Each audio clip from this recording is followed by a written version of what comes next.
Minha história política começou no movimento estudantil, né? Um certo dia eu fui para uma passeata em 1989, era a passeata do Passe Livre. E só foram 12 estudantes de um total de 1.000, até achei estranho. Mas quando eu cheguei na Cinelândia, que tinha faixas defendendo a escola pública, né, e muitos estudantes, tudo que é a escola do Rio de Janeiro, aquilo me encantou. E depois dali eu nunca mais saí, né? Dali eu fui montar Grêmio Estudantil, virei presidente do Grêmio do Colégio Paulo de Fronten, ali na Tijuca.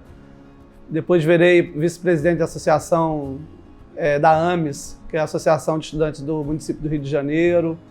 Depois eu fui para a universidade, para a UERJ, fui para o Centro Acadêmico de Ciências Sociais, ou seja, não parei.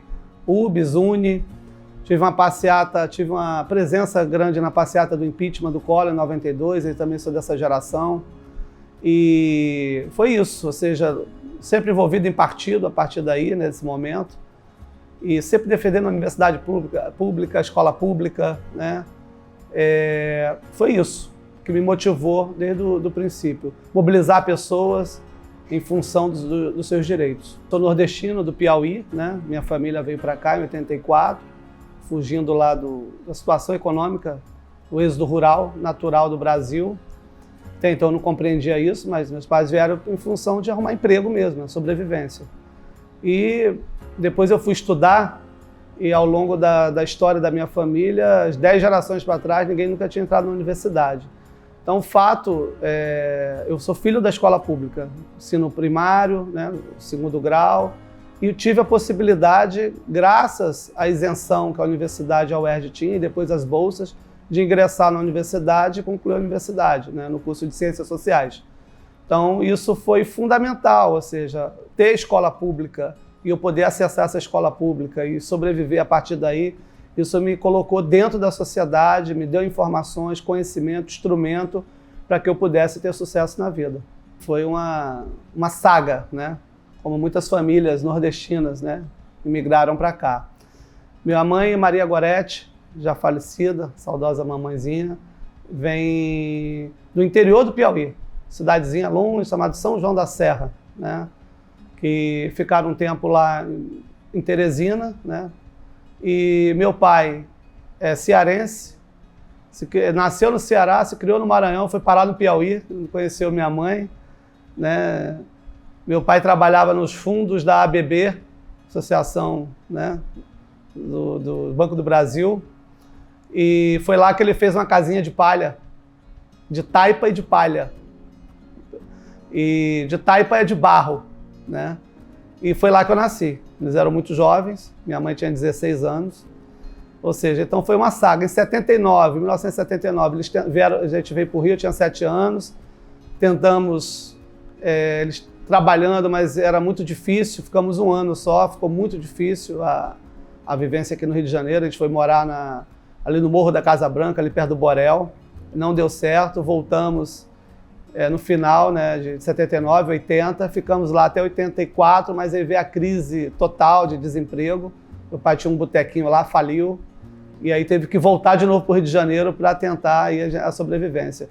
Aí foi uma grande saga, em 84 a gente foi moramos ali na Praça da Bandeira, ali num cortiço. Cortiço são aqueles casarões que vivem várias famílias, um só banheiro. Foi uma saga, eles sempre trabalhando muito.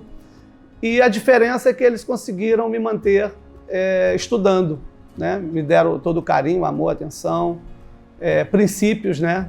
Ou seja, princípio muito forte da minha família, dos avós, meus pais que eu tenho, é trabalho, né? Trabalhar, trabalhar, trabalhar, sempre trabalhando e com honestidade. Foi o que eles conseguiram me criar e criar meu irmão, que tem hoje 40 anos, é o Michael, né? Que também veio para cá, ele tinha 3 anos de idade. Essa coisa da luta está desde a infância, né? Eu era aficionado pelos filmes de luta, de Kung Fu, e não sabia distinguir o que era uma luta da outra, mas parece que já estava em mim. Mas quando foi aquela onda da década de 80 do Karate Kid, eu descobri uma academia ali na Praça da Bandeira e fui, né? E pedi para meu pai e minha mãe me colocarem. Graças a Deus eles conseguiram e foi fundamental, porque a partir dali eu me via muito fragilizado, né? Eu me via fraco, né? Na rua, a gente ficava muito na rua tinha muita briga e tal, e já sofri um certo bullying de ser nordestino. Então o karatê, a primeira coisa, ele me deu autoestima, né? Tipo assim, eu posso, eu sei, né? A luta me deu essa autoestima. E foi me dando outras coisas, me deu amigos, me deu entrada social, passei a viajar pelos municípios do Rio de Janeiro, a conhecer, me deu disciplina, né? Que foi fundamental depois ao longo da minha vida. Depois, quando eu entrei na política, alguns amigos descobriram que eu fazia karatê. Aí me deram esse apelido, um amigo chamado Dirley, que deu esse apelido, fazia política comigo. Ah, tem o Daniel San, agora nós temos o Marco San. E pegou virou nome, né? Virou nome, tudo que é lugar, as pessoas... O Marcos Antônio Teixeira virou o Marco San, né? E o karatê me deu isso, ou seja, muita disposição também me ajudou nessa disposição de luta, porque o tempo todo, né? A luta social pela sobrevivência, e o karatê me deu certamente muita base, né? O esporte me deu muita base para eu seguir lutando. Foi fundamental a universidade, né? Porque aí é outro meio social, né? Pessoas mais influentes, né? Pessoas com mais condições, né? Materiais, intelectuais, em formação ali. A UERJ, na época que eu entrei em 94, era uma efervescência cultural e política. Então tudo acontecia pela UERJ, né? E isso foi fundamental para mim. Ou seja, fiz muita política dentro da universidade e também pude participar de muitos projetos, né? Participei do projeto Detran no início, trabalhei no projeto Detran, que é hoje o Detran novo, começou lá na universidade. E lá tinha uma coisa chamada Núcleo Superior de Estudos Governamentais, onde quase todos os projetos do governo do estado eram dentro da UERJ. Então, o PDBG, por exemplo, Despoluição da Baía de Guanabara, pude participar de projetos ambientais, como bolsista, inúmeras pesquisas, até que num dado momento, em 96, na gestão do professor Antônio Celso Alves Pereira, que virou reitor, ele vinha da Faculdade de Direito, ele nos deu a possibilidade, a mim e mais dois amigos, Faião e Márcio, de montar um projeto de estudos políticos, né? Um programa que foi super sucesso porque inaugurou dentro da universidade as pesquisas de opinião de mercado. A partir dali, várias gerações entraram no PEP, né? Várias pessoas que passaram por ele montaram empresas de pesquisa, né? E passaram a viver de pesquisa. Eu mesmo tive empresa de pesquisa, de opinião, né? E mercado. E foi fundamental, isso é uma coisa que eu tenho muita honra, né? Muito orgulho de, ainda como aluno, ter sido fundador de um núcleo de pesquisa na universidade. Foi dando consequência da outra, né? Ou seja, quando eu entrei na política foi a utopia mesmo, o sonho, aquele momento. Nós somos frutos de uma época, né? Então eu fui fruto desse momento de abertura democrática, reorganização da sociedade civil, dos sindicatos, das manifestações, dos estudantes, né? E eu pude sofrer essa influência positiva, ou seja, de que se mobilizando, se organizando, você assume o processo histórico, você pode mudar a história coletiva e a sua própria história. Então eu também fui aprendendo, isso teve um impacto muito grande na minha vida, porque o processo de politização, eu até então pensava em fazer física, né? Sempre gostei também de matemática, mas o fato da politização daquele momento me levou a ter que ler muito sobre história, sobre sociologia, sobre filosofia, sobre geografia, para tentar entender o que estava acontecendo na sociedade e entender o que estava acontecendo comigo, né? Ou seja, de onde eu vim, o êxodo rural, a minha situação social, em que lugar eu estava localizado na história, né? E foi fundamental para mim e, naturalmente, o impacto disso foi muito grande e determinou a minha escolha do curso de Ciências Sociais. Eu fui buscar mais conhecimento, mais informação sobre o poder, sobre a política, sobre a geografia, sobre os conceitos, sobre partidos, sobre ideias, né?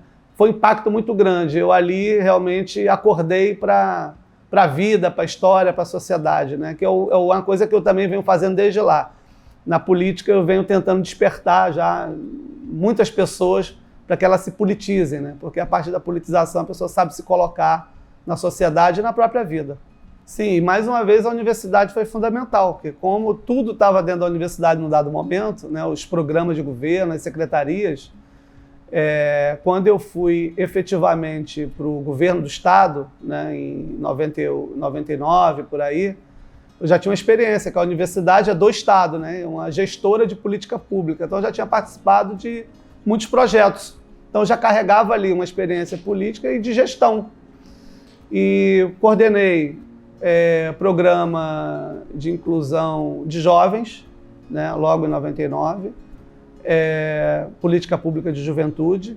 Logo depois, na sequência, eu fui para a Ciência e Tecnologia do Estado, fui superintendente, pude participar de grandes ações junto à FAPERJ, né, que é o Fundo de Amparo à Pesquisa do Estado, dialogar mais ainda com as universidades, porque tem as linhas de pesquisa. Eu participei amplamente do debate sobre a questão do biodiesel, porque a COP é pioneira nessa questão aqui no Brasil, né? Então, a ciência e tecnologia foi fundamental. E inclusão digital, né? Porque estava começando naquele período a questão de que tinha que ter inclusão digital, porque hoje está provado, quem está fora da questão digital está fora da sociedade, está fora da vida, né? Então, essa experiência foi fundamental. Depois eu tive uma experiência de gestão maior, porque eu fui para o gabinete na época da governadora, fiquei 3 anos, e aí dialogando com todas as políticas públicas, né? A interseção de saúde, educação, segurança, assistência, porque eu estava ali no núcleo de poder, né? Então foi uma coisa muito rica. Eu conheci bem a máquina do Estado do Rio de Janeiro por dentro. Tive uma passagem também pela assistência social, na Superintendência do Estado também.